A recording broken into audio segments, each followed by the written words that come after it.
In a land blessed with rolling hills, deep valleys, and rivers that shimmered under the bright sun, there was a kingdom called Deceive. This kingdom, known for its wealth and beauty, was ruled by King Zamani, a leader known for his wisdom and fairness. Deceive's people were hardworking, and their markets were always filled with traders, farmers, and visitors from neighboring lands. The kingdom's prosperity was admired by all. The people believed that a person's clothes, house, or belongings showed their worth. Those with fine clothes and grand homes were treated with respect, while those who looked poor or had little were often ignored or treated badly. King Zamani, who was very wise, often told his people not to judge others by their appearance. "It is what is inside the heart that matters," he said.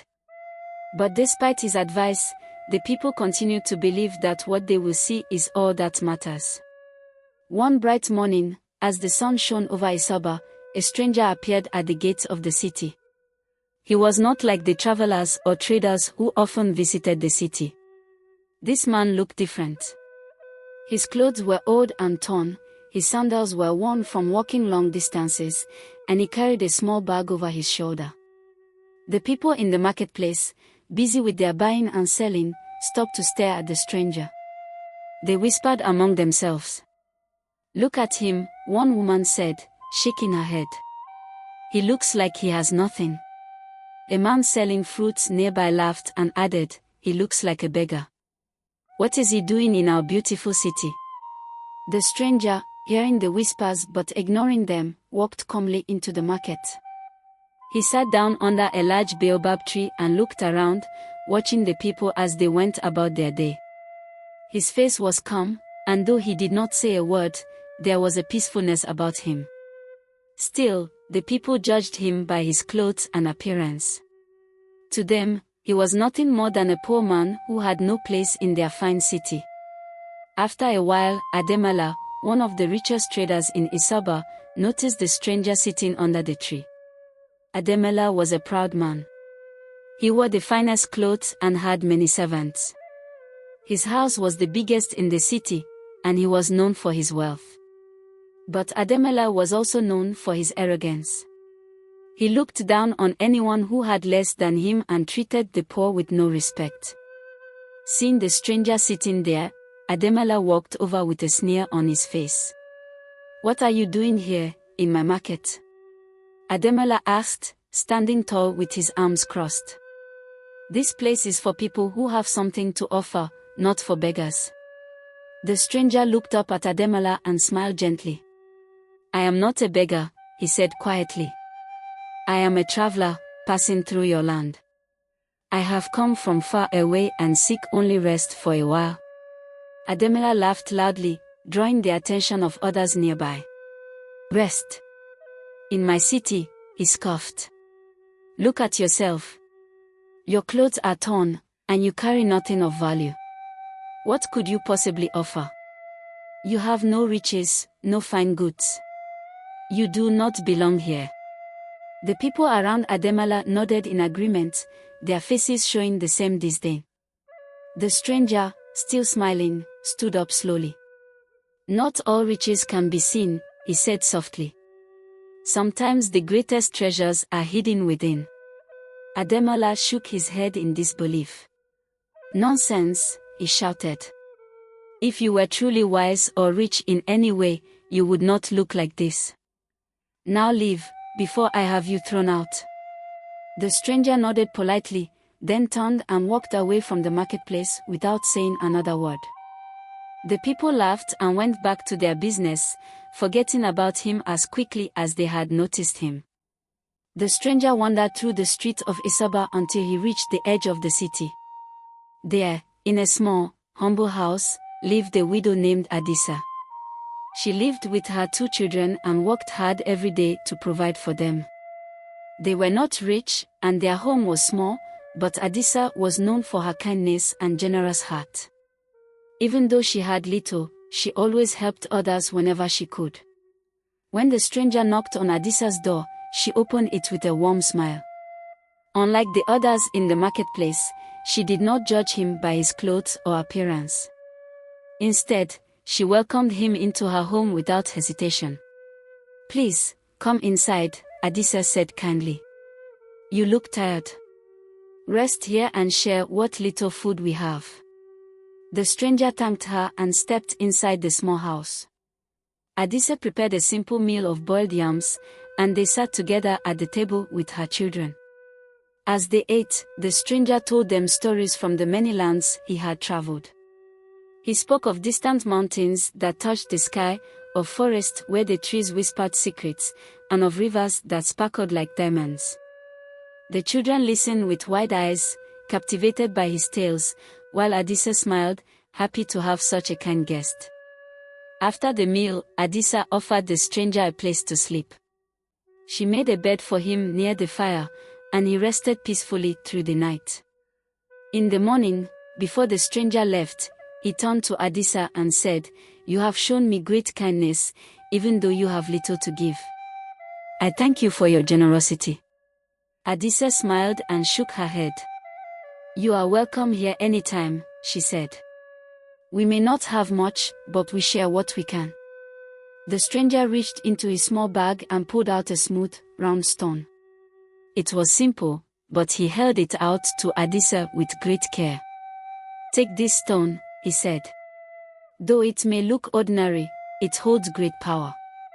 Keep it safe, and when the time comes, it will bring you great fortune." Adisa looked at the stone, unsure of what to think. It looked like any other stone, but she trusted the stranger's words. "Thank you," she said, accepting the gift. The stranger smiled once more, then left the house and continued on his journey. A few days later, the story of the mysterious stranger reached the ears of King Zamani. The king, always curious about new people and stories, wanted to meet this traveler. He sent his guards to search the city for the stranger and bring him to the palace. The guards searched high and low, but the stranger seemed to have disappeared. No one had seen him since the day he left Adisa's house. Meanwhile, life in Isaba went on as usual. The people in the marketplace continued their daily trade, and Ademela, the rich trader, continued to boast about his wealth. But something strange began to happen. One day, as Ademela was walking through the market, he noticed that his fine clothes had started to wear out. His shoes, once shiny and new, were now scuffed and old. His gold jewelry seemed to lose its luster, and no matter how much he tried to clean and polish it, it would not shine as it once had. At first, Ademala thought nothing of it. But as days passed, more and more of his belongings began to lose their value. His once grand house started to crumble, and his wealth seemed to vanish before his eyes. The traders who once respected him now turned away, whispering behind his back. Confused and angry, Ademala went to the palace to seek help from King Zamani. When he arrived, the king greeted him kindly, but noticed that something was troubling the wealthy trader. "What brings you here, Ademela?"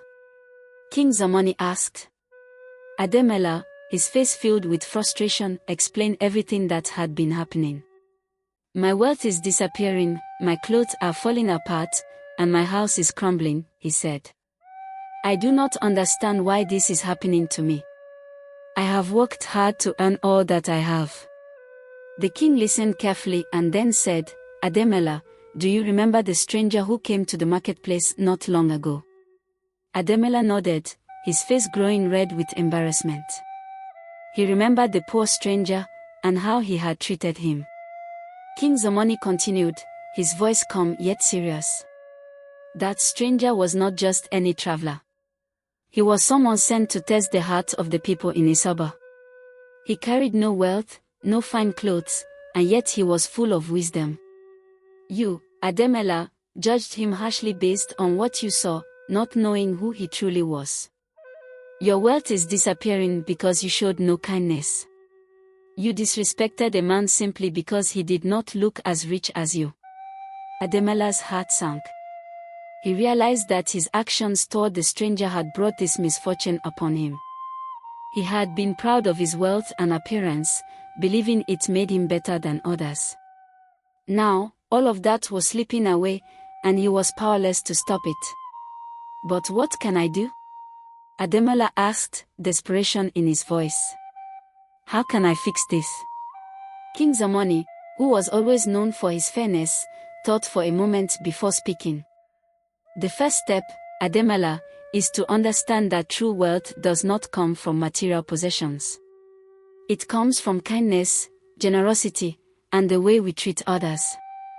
Go out into the city and find ways to help those in need. Do not judge them by how they look or what they own. Learn to give without expecting anything in return. Ademola nodded, though he still felt uncertain. He had spent his entire life chasing riches and showing off his wealth. Changing his ways would not be easy. But he knew he had to try, or risk losing everything. The next day, Ademola left his grand house and walked through the city. This time, instead of holding his head high in arrogance, he looked around with new eyes. He noticed things he had never seen before. He saw children playing with broken toys, families living in small houses, and vendors working hard to sell their goods. Everywhere he looked, he saw people who had less than he did but still lived their lives with hope and dignity. Feeling ashamed of his past behavior, Ademola decided to start small. He went to the market, not to boast or buy fine things, but to offer help. He saw an elderly woman struggling to carry her basket of yams and rushed over to assist her. "Let me help you," Ademola said gently, lifting the basket with ease. The woman, surprised by his kindness, smiled and thanked him. "You are very kind," she said. "Most people here are too busy to notice someone like me." Ademola smiled, realizing that helping others made him feel better than buying anything ever had. He continued walking through the market, finding ways to be useful. He helped a young boy fix his broken cart, gave money to a poor man begging by the roadside, and even shared his lunch with a group of hungry children. As the days passed, something remarkable began to happen. Ademola's life, which had once seemed empty despite all his riches, started to feel full of meaning. The more he gave to others, the more joy he found in his own heart. He no longer cared about having the finest clothes or the biggest house. What mattered to him now was the happiness he could bring to others. One morning, while walking through the city, Ademola came across Adisa's house. He had heard stories about the widow and how she had welcomed the mysterious stranger into her home when no one else would. Curious, Ademola knocked on her door. When Adisa opened it, she greeted him warmly, though she was surprised to see him. "Ademola," she said. "What brings you here?" Ademola, feeling humbled, explained that he had come to learn from her. "I have heard of your kindness," he said. "You welcomed a stranger into your home when the rest of us turned him away. I want to know how you do it, how you live with so little yet seem so rich in spirit." Adisa invited him inside and offered him some water. "It is simple," she said. "We may not have much, but we are happy because we share what we have. My children and I know that true wealth is not in gold or fine clothes, but in the love and kindness we give to each other and to those in need." Ademola listened carefully, realizing that this was the lesson he had needed to learn all along. He had spent his life chasing things that did not matter, while people like Adisa, who had so little, lived with more joy than he had ever known. As Ademola was about to leave, he noticed a stone on the table, smooth and round, just like the one the stranger had given Adisa. "What is this?" he asked, curious. Adisa smiled. "Oh, this is the gift the stranger left me. He said it would bring us great fortune when the time was right, though I have not seen any change yet." Ademola looked at the stone, feeling a strange sense of peace wash over him. "Perhaps the fortune is not in gold or riches," he said softly. "Perhaps it is in the kindness you showed him, and the happiness it has brought you." Adisa nodded, understanding his words. "You may be right," she said. "The greatest fortune is in the love and peace we have in our hearts."